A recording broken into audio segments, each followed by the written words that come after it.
check.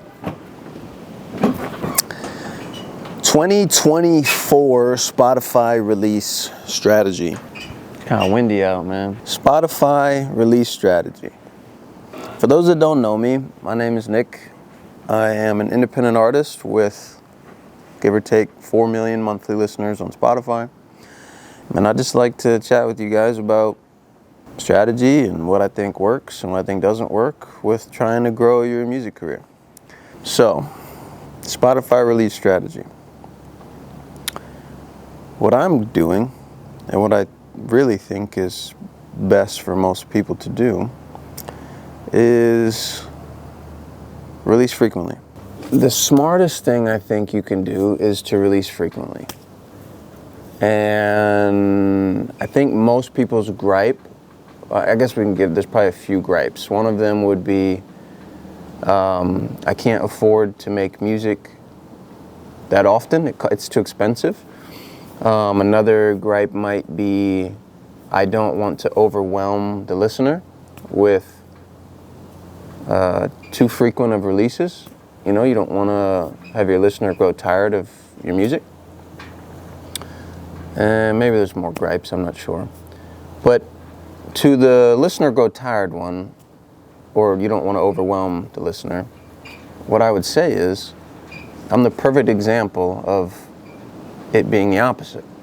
I've released every 2 weeks, sometimes weekly, for the last 4 years, with a couple albums in between. And my numbers have only gone up. You know, I've only streamed more. And I think the most important thing that people don't realize is that I'm in the game of building catalog, right? Because the more you release, the more songs you have, the more your daily streams add up over time. And I think a lot of people are trying to just get one song to go bananas, when a more realistic approach is to just release more music and it'll add up. It'll add up to a one song going bananas if you just release more music. And the likelihood of you getting one to go bananas increases the more frequent that you release. So that's where my head has always been. It's always been to release frequently and to keep people happy. Like, for example, if you're releasing frequently and someone doesn't like your song, they just won't listen to it. They're not going to be like, ah, man, I wish my favorite artist stopped releasing so frequently. They just won't listen to that one. If it's not for them, they won't listen. And if they do like it, they'll listen a ton. They'll throw it on repeat.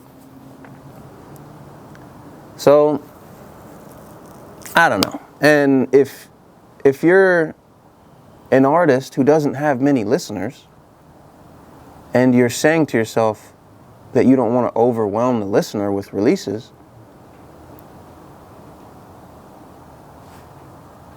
you know what I mean? Like, if you don't have many listeners, I think you're still in the phase of, like, grow your listener base. And the best way to grow your listener base is to give people more options, to find music that they like, that they resonate with, that they enjoy listening to.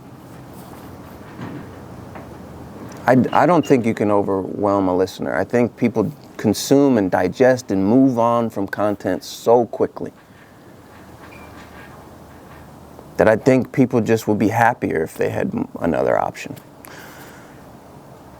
And a real world testament to that is obviously my career of releasing frequently all the time. But another real world testament to that is, and I talked about it in my book, I wrote a book titled You Don't Want It Bad Enough.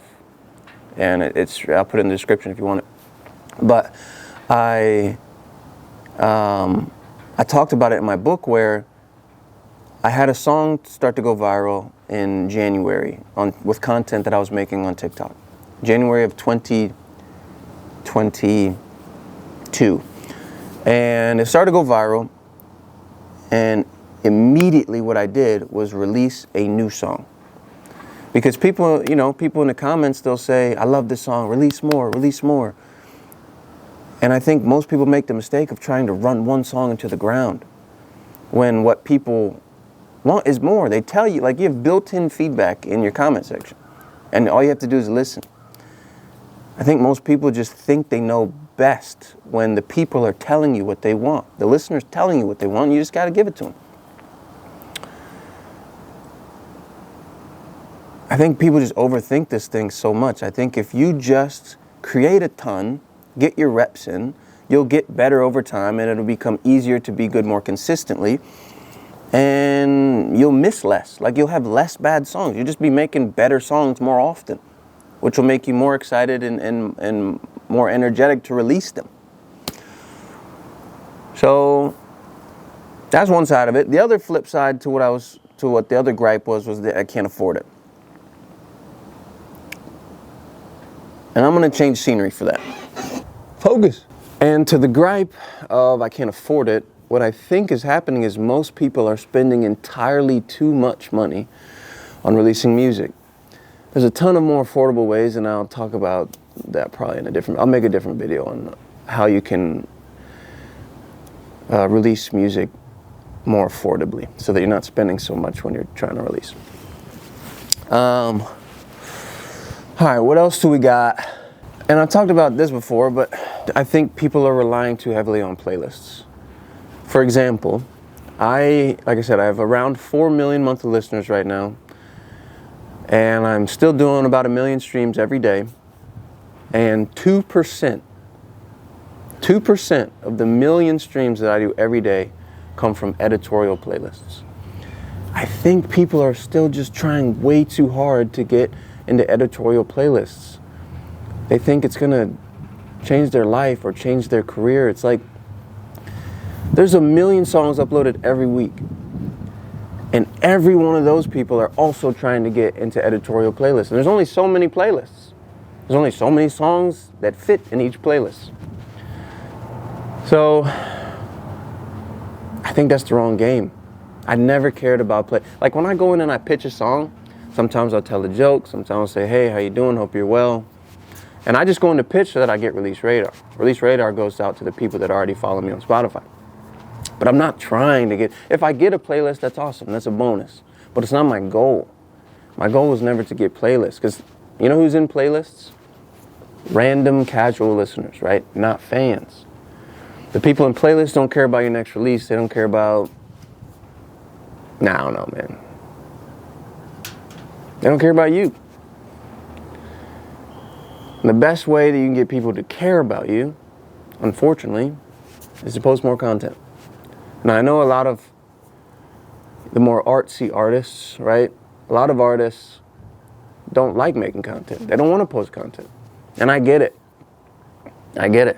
I think anyone wants to make content. They just want to make music and have it perform well. But unfortunately, this is not the reality, right? That's not the time we're living in.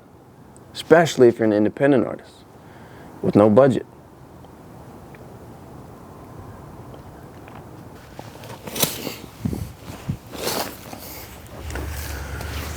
Right under this tire is a groundhog hole. It'd be wild if it ran out right now. I mean, my strategy is the same. It hasn't changed because it hasn't stopped working. And I feel like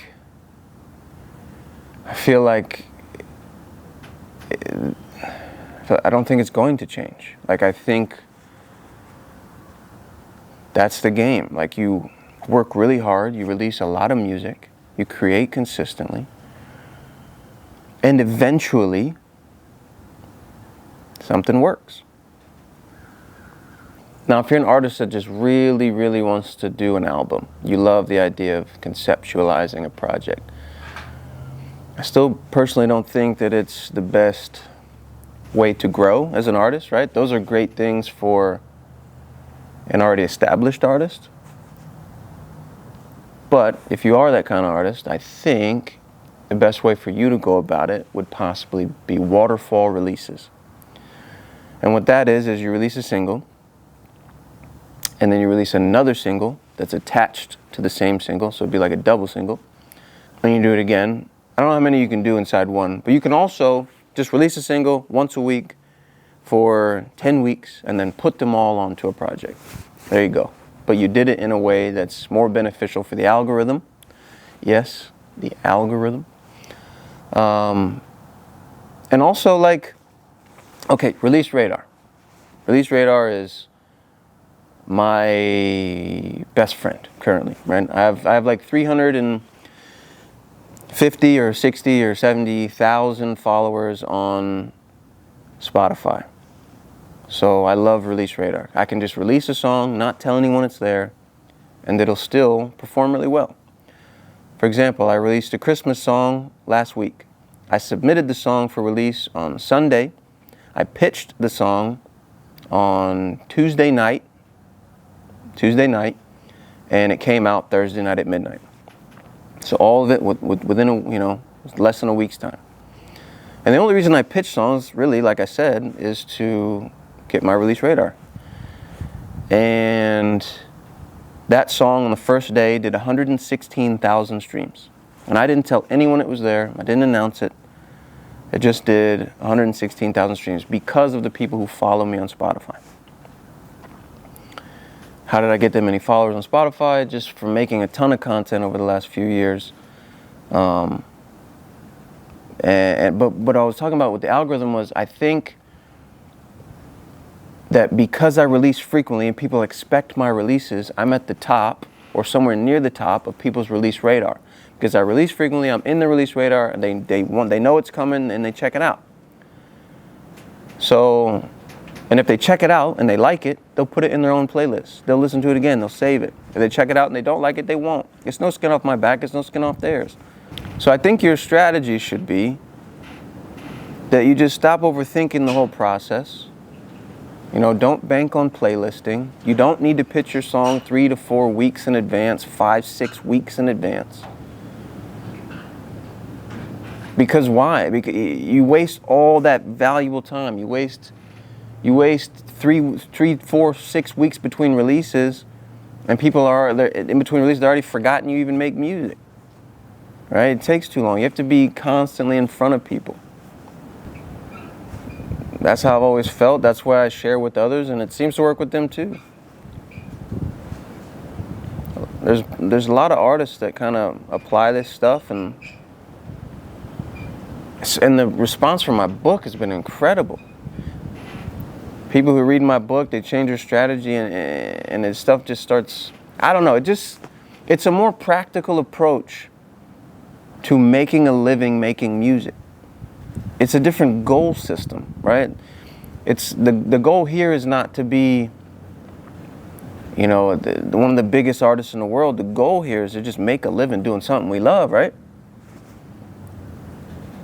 I mean, I don't want to say your goal. I mean, probably some of you guys watching this want to be an A-list superstar. I get it. I've never wanted to be that. I don't have a desire in that. But I think a lot of people watching this, they just want to make a living making music, right? They just want to feed their family doing something they enjoy. And I think the most practical way to do that is to just release frequently, create your content, and don't stop till something works. Just gotta keep going. All right, guys, 2024. It's gonna be a big year for a lot of you guys watching. And by big is relative. Big could be going from 10 listeners to 100. Could be going from 100 listeners to 1,000. That's huge. That's a huge jump. I don't think you guys know how many people 100 people really is. Like, you put 100 people in a room, you're like, good Lord, these 100 people really listen to me? It just seems less because the internet, right? It's just, there's no real end to the internet. There's endless people out there. Anyway, if you're new to the channel, thank you for watching. If you want these type of videos daily, because I'm not putting a ton of editing, I'm just kind of sitting down, throwing up my thoughts. But if you want these type of videos, and if you want them daily, I might be able to make that happen. I just give you my thoughts kind of on the day-to-day. And if you have anything else you want me to talk about, kind of throw my thoughts up on, comment down below, and I'll try to get to it. Anyway, that's all I got. Much love. Talk soon.